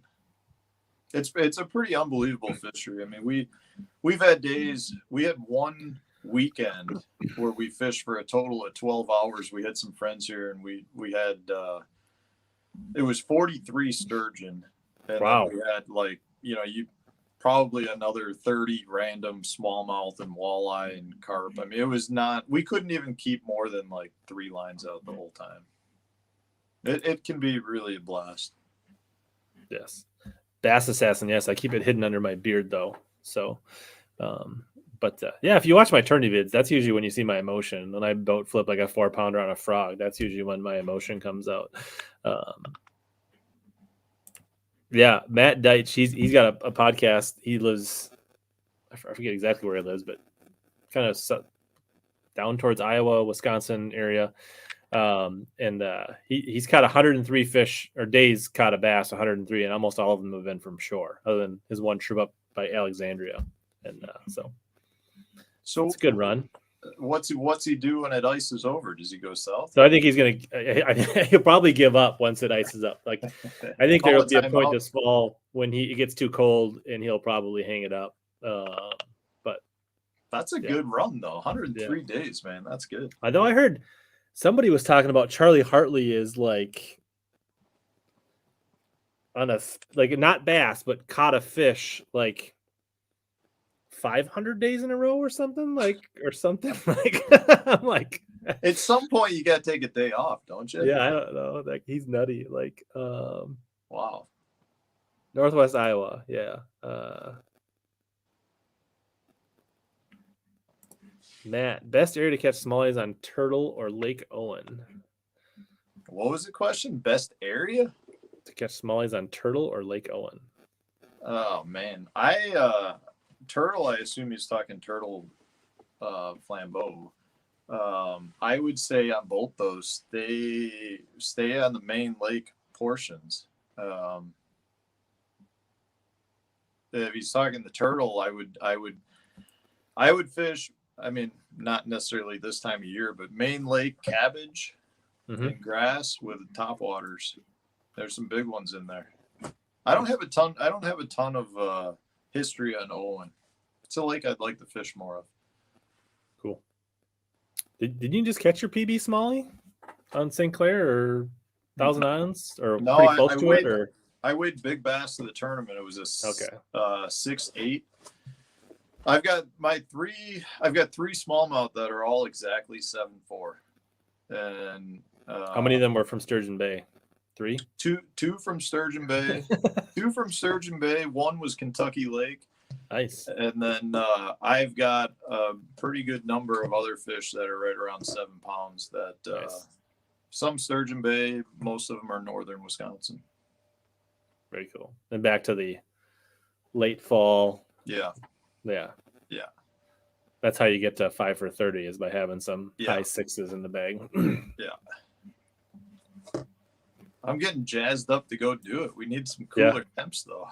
Honestly, my PB smallies like between 5 and 5.5 probably, and it's probably on the lax. Like I just haven't I actually was gonna go to Sturgeon Bay this past weekend, but for the TBS semis was there, and I had to give it up because I got into that lacrosse tournament and then caught them too good, and now I have to go to nationals. I just didn't have the time to go to Sturgeon Bay. I couldn't make it work. You should come for the Sturgeon Bay Open in May.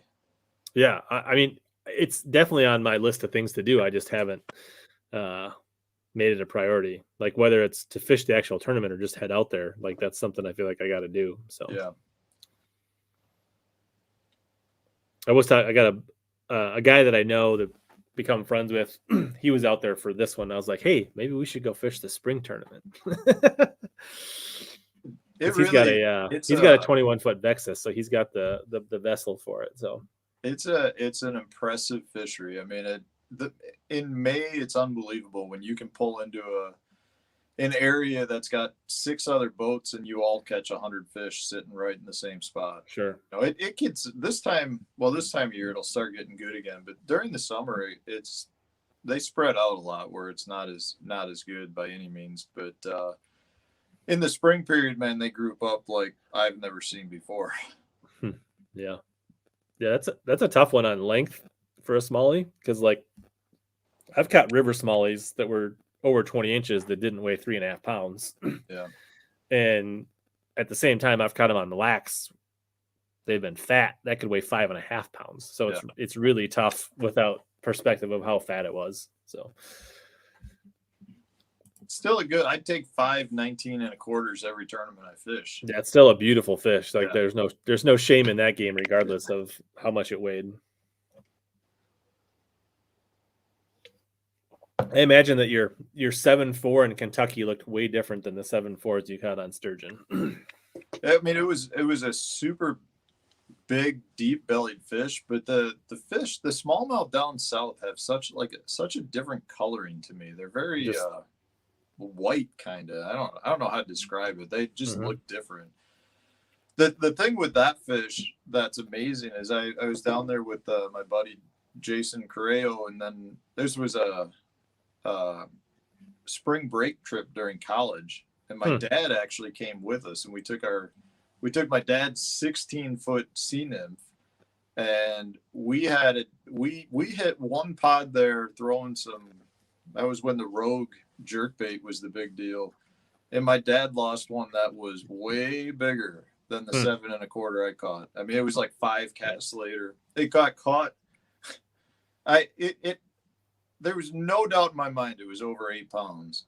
He got it caught on a rivet on the bottom of the boat, and the fish was jumping on the one side, and we were trying to net it as he's holding the rod over the other side of the boat, but his line was caught on a rivet under the boat and just it ended up seesawing them off and broke. But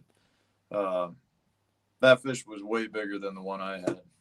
And that's before like smallies were like smallies are really coming on now at Kentucky Lake. That was kind of there. It's funny, you know, I've got a buddy who lives down there. He's an old timer, and he tells me stories of giant smallmouth down there, and it's the same, you know, the same gene pool that's growing giants down below Pickwick, and Wheeler's got giant ones in it now, and so they're like, I could see that being a true sleeper river system to produce like the next world record. I mean, there's some giants in there. Especially now, like there's the largemouth kind of dipped, right? They're coming back, but the smallmouth have kind of flourished. Yeah. In kind of the juggling of the ecosystem on Kentucky. So there could be like this storm brewing for smallmouth at Kentucky Lake. Wouldn't surprise me one bit. I mean, there are giants in there. I mean, and they, during the summer months when those lakes get most of their pressure, they kind of disappear. But in March is the month to go there for the big smallmouth. Yeah, nice. I actually was reading something. I was listing my dad's boat on Texas Fishing Forum for him because he lives in Zapata and winters up here, and I was reading this string of things about how they're catching more and more smallmouth in all different parts of Amistad now. Really? And I don't know if you've ever been to Amistad. Yeah, but I could see that like flourishing. Like they could like probably like really flourish there. I was there that was another lake I went to for everyone used to go party in college for spring break. I used to go, a couple buddies and I would go fish a lake, and we went to Amistad one year, and I mean, at that point, like, people were catching smallmouth, but you had to be up, I think it was the Devil's River, I think is where, and now apparently they're spreading. That's interesting. You're right. I could see them doing really well there if it takes off. Huh. Yeah. Kind of how like leech used to be like a unicorn to catch a smallmouth, and now they're slowly like this giant swell of smallies, and that like in like 10 years leech could be like, I don't know, could be like the new Mille Lacs, I don't know, whatever, or something. Like, I don't understand why leech isn't better. Like, why is it just why is it taking so long for them to get going? Yeah, I don't know. That's a lake I'd love to have a big tournament on, a pro circuit event. I think it would, I don't know if they allow you to fish smallmouth there or not. I think when I was there for the Cabela's North American Bass Circuit, NABC, or whatever it was. Yeah, that I don't think we were allowed to weigh smallmouth, if I recall. No, they don't like to allow them on the permitted tournaments. So it'd be perfect for the BPT because catch, weigh, release, they could do it. Yeah. And actually, like 40 boats on leech, that would be a really cool tournament. You could fit a lot more than 40 boats. But no, I'm saying like really, like nobody would be crowding anybody. Like people could be doing smallies, they could be doing. I mean, like it would be. You go all day without seeing a boat out there. Yeah, it's. I really don't understand why that's not a hot spot for bigger tournaments. I mean, I think it's just that like Walker Chamber of Commerce is not interested. I'm guessing that's why. You think they'd be all over that, but yeah, because like I think really in Minnesota, the place that seems to be the most receptive is Vermilion for bringing. Well, I'd love to go there too. That's another good lake. Yeah, like amazing, super fun lake. Yeah. Do you know what water temps before Sturgeon Bay gets going again in the fall? You're usually looking in that mid-50 range. Okay. They'll start grouping up on some of the deeper breaks, sharper breaking. Why can't I think right now? Some of the sharper break lines is what you're looking for. Just the main shoreline stuff. Generally, the further north you go, the better it gets. Yeah, they just had that tournament I didn't go to. I think only two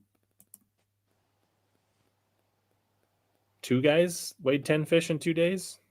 Yeah, it was tough. And they had not good wind conditions, so it made limited what they could do. But yeah, I bet the water out there is still probably 65 degrees. I bet. I mean around here it's still I was out on Sunday and it was 63 in the morning and warming up during the day, right? So yeah, I was out for a couple hours on the river today, and I mean, it was 65-degree temps. So, and generally the river cools way faster than some of the lakes, the clear water lakes, and it just, I don't know. It's like the fish are just waiting for that cooler water to really start biting. They kind of seem like they're in a funk. cool. Well, I'm gonna hey, reminder, if you guys are enjoying the stream, hit the thumbs up. It helps the channel, helps people see the stream and help, see my channel, see Matt's channel. Be much appreciated. But I'm gonna open it up free. I mean, we've tried to pick most of the questions off. If you didn't get a question answered earlier, go ahead and drop it in now. We'll kind of focus on questions. But I guess while we're waiting for those to come in, what is there a technique this year, Matt, that you kind of started to unlock or that you got excited about, or a new product, or what was kind of new and fun for you this year that you kind of got into? Man, I got to tell you, the chatterbait is one that I really relied on a lot more this year than I have. I don't know why. I feel like I'm late to the party on it. It's a great bait for catching better than average size fish, I feel like. And in a 5-fish format, I think it's one of the best baits you can throw in terms of getting a good bag. Yeah, So for sure. For whatever reason, I think it's because I'm such a diehard swim jig fan that I didn't really want to switch over to the chatterbait as much. But this year, the chatterbait caught me some really good fish. Man, I mean, even like 1,000 Islands. I mean, I was catching some big. I didn't in the tournament, but in practice, I caught some big smallmouth on it. I felt like it was a fluke at first, but then it started working pretty good. That it was like, no, I think there's something to this. And I know a lot of guys since have been catching them there on it, but I do feel like it's a technique that you don't necessarily just pick it up and instantly catch fish. Like, I think there are some little nuances to it that definitely can make you a better chatterbait fisherman. So that was for sure a bait that I threw a lot more this year. It's going to sound weird, but the shaky head and the drop shot was two other baits that I kind of reverted back to after not throwing that much the last couple of years. I used to throw them a ton. And I just I don't know if it was the lakes we went to or what, but I didn't throw them that much. And this year I really just went back to fishing my strengths. So at some of the lakes that was, I like to finesse fish and I like to flip. And Nice. If I could flip, I flipped. And if it was something where I felt like I just wanted to slow down and finesse fish, that's what I did. And it seemed to work pretty well. It doesn't hurt that, 1,000 Islands is a smallmouth fishery. And, the thing with 1,000 Islands that I like so much is, one, it's a river and I love fishing rivers. But two, in my 11 years fishing professionally, it, in my opinion, is the first time we've ever gone to a body of water that was truly a structure fishing smallmouth event. I've gone, we've had events on St. Clair a couple times, but St. Clair is such there's no structure. I mean, Right. you're just drifting around trying to find a group of fish. Yeah. So I don't to me, that's kind of more crapshoot. And we've had, we had a Sturgeon Bay event, I guess, but that was total catch weight release. So the stuff I like to fish during August is much more after big fish, and there was no way it would hold up for numbers. And then I guess Cherokee Lake or some of the Tennessee lakes we've been to, but they're not. Usually hit them in the spring, so you're not structured, right? It's just not quite right. Yeah. And then when we've gone to Champlain, it's always been June, which has been straight spawning tournaments. So it was nice to finally fish what I felt like was a structure event. And I honestly, well, I don't know if I should have won or not. I mean, my buddy Joey Cifuentes he had a 7-pound lead going into the fourth day and he finished third. But I had every day I lost big fish in that event that really could have had I landed them all, I could have won by 7 or 8 pounds. So I mean, it's one of those things like when they say it's your time, and it wasn't my time for that. And I'm truly just happy to have had a really good event.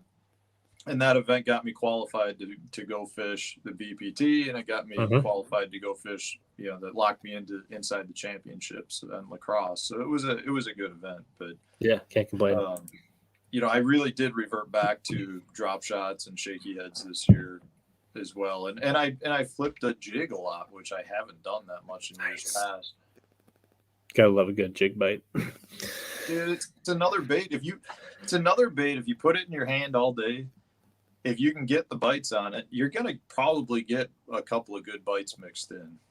Yeah, that's what I'm hoping for Saturday. Lock that jig in my hand.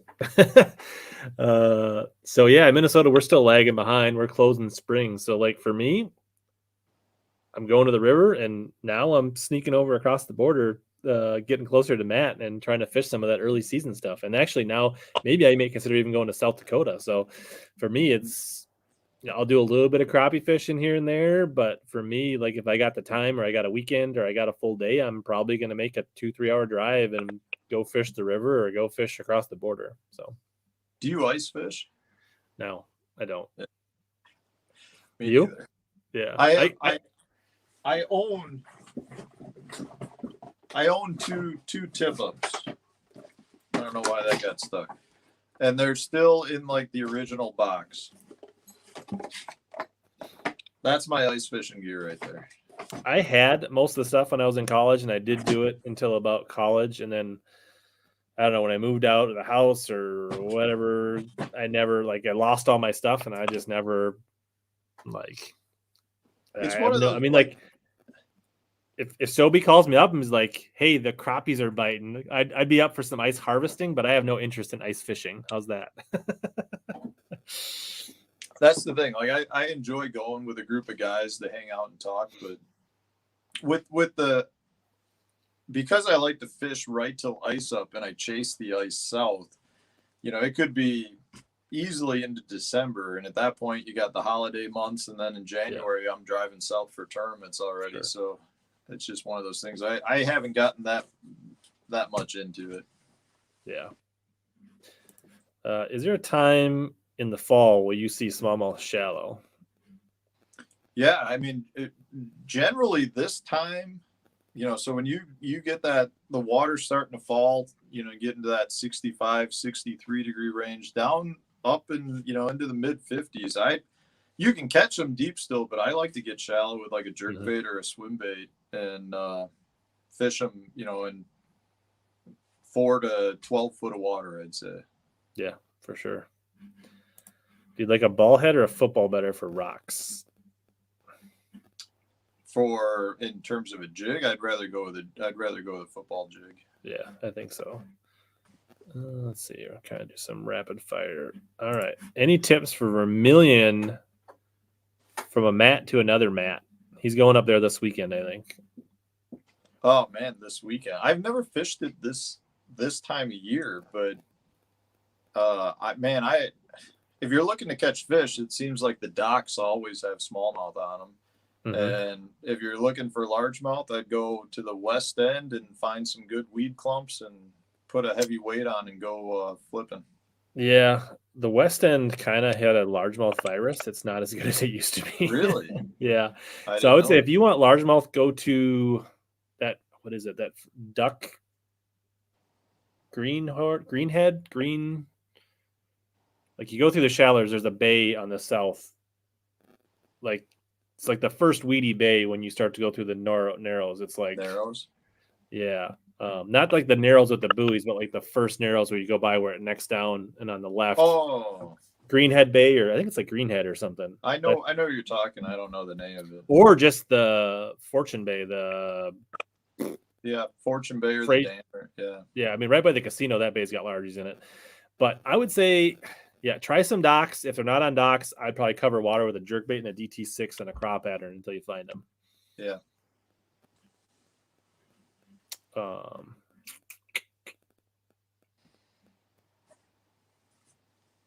Let's see. I'm trying to go through a bunch here.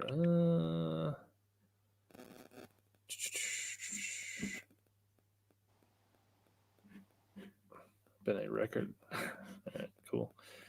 Pickwick in May? I don't know. Is that just a statement? I don't know. Pickwick in May? We're going to be, man, I think, am I there? No, I'm there in April this year. That should be a good tournament. Yeah, I'm excited to go there. Every time I've been to Pickwick, it's been June for ledge season. So I'm looking forward to potentially finding some smallmouth or pre-spawn largemouth. They'll probably be fishing on beds too, I guess, but they'll be good. I have not got into the BFS thing. I guess I prefer to catch them on a bait caster, but I'm perfectly comfortable with spinning rods when it comes to finesse, and I don't see the need. I don't see the advantage to the BFS unless you just hate spinning rods. I'm a big fan of spinning rods. It's going to take me a lot to put my spinning rods down. Yeah. Like, I don't love spinning rods, but I appreciate them for light line and, certain applications. So I don't see the advantage of the BFS and BFS. Like, I don't get why I would want to throw a bait caster with 6-pound line on it. Like, I just don't see the advantage. I think from a casting standpoint, I'm way more accurate with a spinning rod. Mm-hmm. If I'm fishing some light finesse stuff, I don't, you can cast it with a bait caster, but I just don't think I'm as accurate. Mm-hmm. Do you ever throw red baits late in the year, or is that only a spring thing? What do you think? No, man.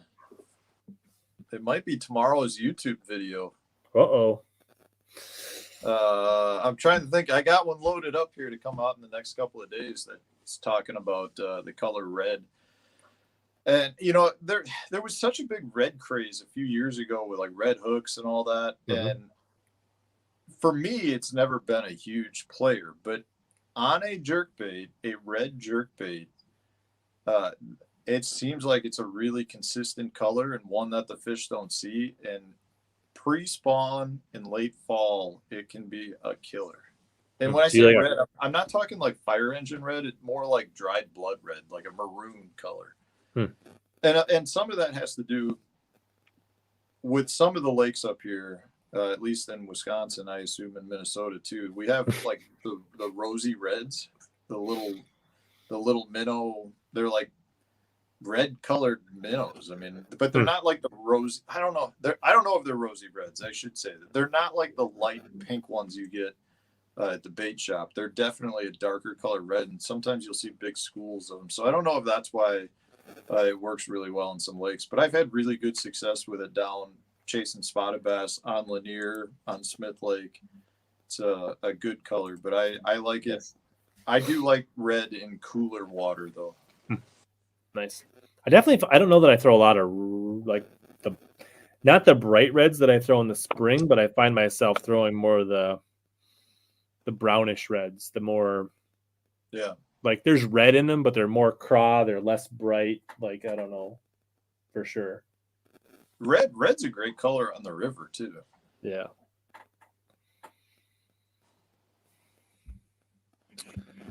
What are your thoughts on like red hook? Do you ever play with red hooks? Do you see that?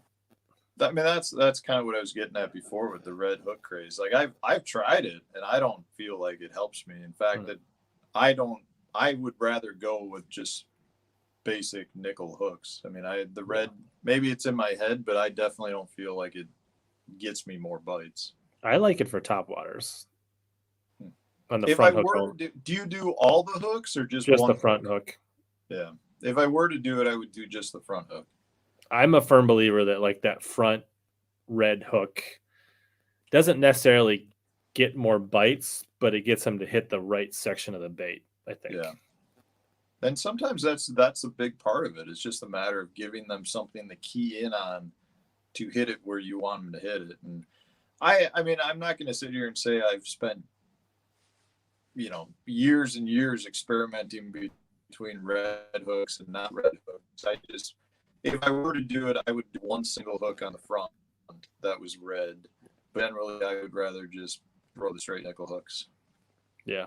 I don't know. I have a ton of confidence in it, and that's all that really matters to me. Hey, I say that all the time on my channel. I say confidence is king. I mean, just because what you think, doesn't work for me. It doesn't make you right or me, wrong or whatever. It just, whatever you feel confident in, stick with it. If guys want to throw Ned rigs on bait casting gear and it works for them, go do it. That's what works.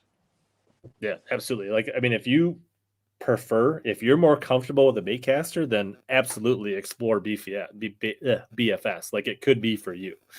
Yeah. For me personally, I don't think there's an advantage for me. Like, but yeah, and I do think there could be instances for me in my head where like a fish that swirls at a bait, that maybe with that red hook it gets him to eat it, but who knows?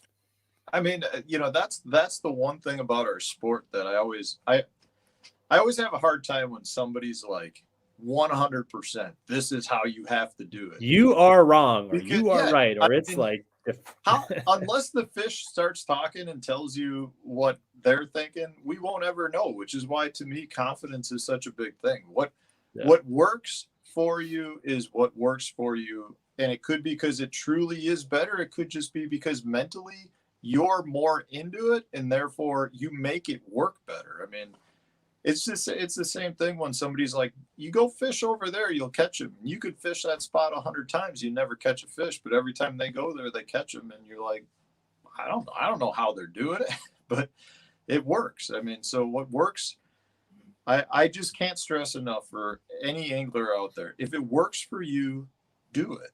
Don't just because I'm saying this is how I do it doesn't make it the right thing for you to do. I mean, there's so many various variables like that. This is a question I get all the time, is about rod and reel choices and line choices. And then, guys will argue, you got to throw braid or you got to throw fluorocarbon. Well, when you break it down, a lot of times what people don't realize is the guy throwing braids throwing a medium action rod, and the guy throwing it on fluorocarbons throwing, a fast action rod. And therefore it's almost kind of equaling out, and guys just didn't break it down far enough. And it just comes down to what works for you is what is the best choice. I mean, confidence, in my opinion, is like 50% of fishing. And like all that stuff goes into mechanics. Like, it's all about pairing your equipment and your setup with your mechanics.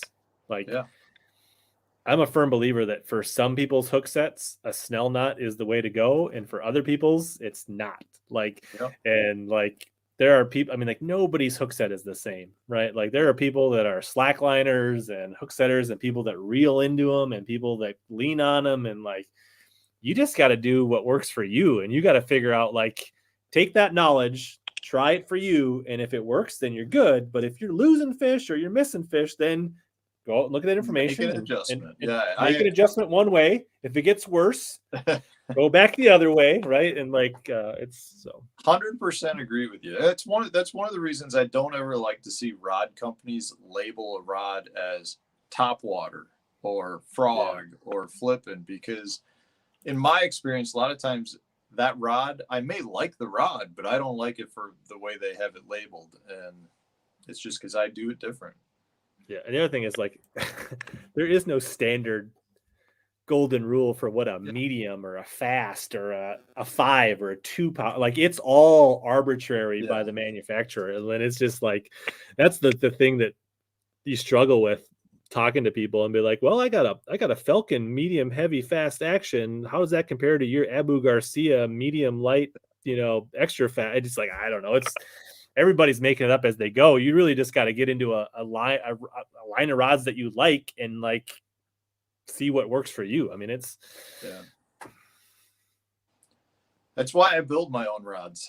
Yeah, for sure. Like, to me, it's like, I fish Dobbins because I like that they're like consistent across. Like, there's a lot of things that you can take from series to series, and they don't, like, a champion rod from 5 years ago is almost identical to a champion. I mean, they may make some cosmetic upgrades and things, but like, they stay pretty true. And like, I remember like 10 years ago, I had a Kumara that I loved, a medium heavy 7-footer or whatever it was. And then like, companies, some of the bigger companies, they completely blow up their, and like the new Kumara to the old Kumara is like, why do you even still call it a Kumara? Because that rod is Like they go from a cork, to a foam grip, and like the balance changes, and it's just like this rod is nothing like the one that I used to like. So, but it's crazy. So That's the fishing world, man. How many times does something get discontinued and you're like, no, bring that back? Like every good jackal bait that was ever made has been discontinued. Well, now I just saw they're coming out with the bling again, I think. I heard they were coming up with all their good baits again, I guess, but will they be the same? And they'll never be as good as the old ones. And like it's like, what do you do? Like, like you got people that love, right, the old 3-hook Zell Roland, right? Like the OG Vixens and the old swamp donkeys. Are they as good as the new swamp donkeys? And like it's just like it's crazy. But yeah, I can't think of one time when they've come back out with a bait where the new version is more popular. Yeah, or they're like, this is even better than the old one. And I don't know if it's just everybody's confidence or that they truly aren't the same. It's I don't know. Yeah, that's it. I would love for somebody to comment one bait that is more popular in the newer version. Yeah, that's a tough one. Like, I mean, I could rattle off so many that, I mean, Wigglewort, the Vixens, the XR Excalibur one knockers and all that. I mean, the -1s. Yeah, the -1s. Pretty much everything that's been discontinued. Yeah. That's a good one. Like that's a really good one. It's like, what's a bait that went away that came back and the new one is actually better than the old one?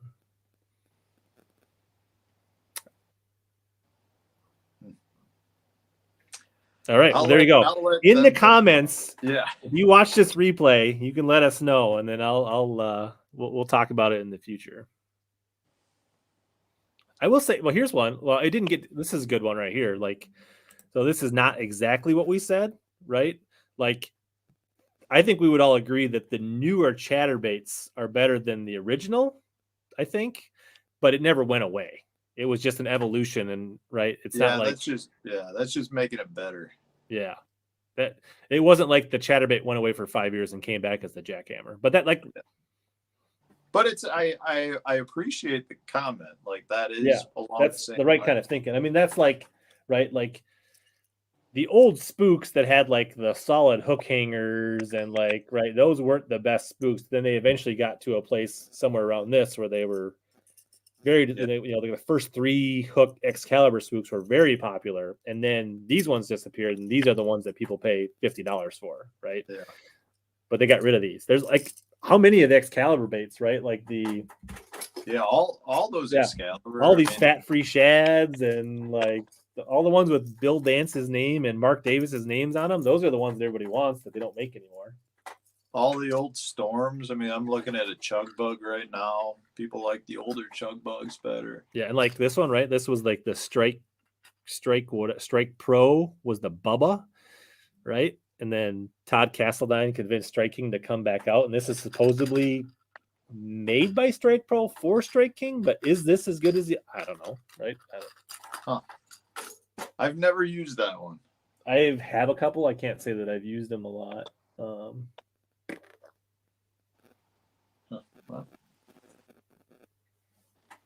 Yeah, I don't know. I like that question. I feel like I'm gonna ask the bait man that and see if he's got any ideas. He'd know. Yeah. He would have the answer. There's got to be something. It got to be. I mean, I'm looking at a jar of Uncle Josh pork frogs right now, and I mean, I feel like the old ones are way better than the new ones that they just came out with. There you go. I really like this one. Did you ever use this one that looks like a cross shape? Yeah, I have. I'm just give me a number 11. That's like my go-to. Yeah, there was something about this one that I liked. The last time I really used this was on Leech in a tournament where I was flipping a jig in the rice, and it just was so efficient. Right, I never had to change a trailer all day, and I kept my jig wet, and I made more presentations because I never fixed a trailer all day, and I think that got me more bites because I was so efficient. I'm a huge fan of the. I mean, I got a whole pile of Uncle Josh pork frogs and still use them. I actually did a video today where I made my own pork frogs. What? Mhm. Nice. Yeah, it didn't end the way I wanted it to, but we did make some, and we used them. That's cool. Well, we just hit 2 hours. I feel like we've answered most people's questions. We ended on a conundrum. If you guys I'm not haven't going to checked, be able to sleep now. yeah, like he's going to be like DMing me on Instagram. I've got it. If you haven't already, go check out Matt Stefan Fishing's videos. He's got some good content. He just dropped some stuff today. Appreciate it. If you haven't already, hit the thumbs up. I think there was a lot of good nuggets that we uncovered. It'd be worth catching the replay on Facebook or YouTube. If you guys came in late, I also got my podcast version. These become an audio MP3. Search HellaBass in your favorite podcast app. Congrats to our winner. Was it Daryl that won the prize pack from Arsenal? 25% off on hoodies. Links in the description for all that stuff. Anything else we should talk about? Anything else you want to mention, Matt? So if you subscribe to Matt's channel, I think you can win some beef jerky, right? Yeah, we do. Every month we give away some sponsor products, and on bigger subscriber numbers that we hit, milestones we hit, I've been giving away a bunch of sponsor related stuff. And the only way to be entered is through being a subscriber. And if you like watching some of the videos, you might as well become a subscriber to have a shot at winning some stuff. But overall, Rich, I just want to say thanks for having me on. I had a blast. And if you need me on in the future at any point, feel free to reach out. I'd love to do it again. For sure. If you need anybody to help you film those late fall smallies, let me know. You never know. The phone might be ringing. Yeah, if your boat disappears, I do have a boat. So, well, that's always a big issue for me. A lot of times I don't get the fish as much as I want in the fall because I don't have a boat. Nice. All right. Well, it sounds like everybody appreciate it. As always, here to help you guys catch more big bass and suck less. Thanks.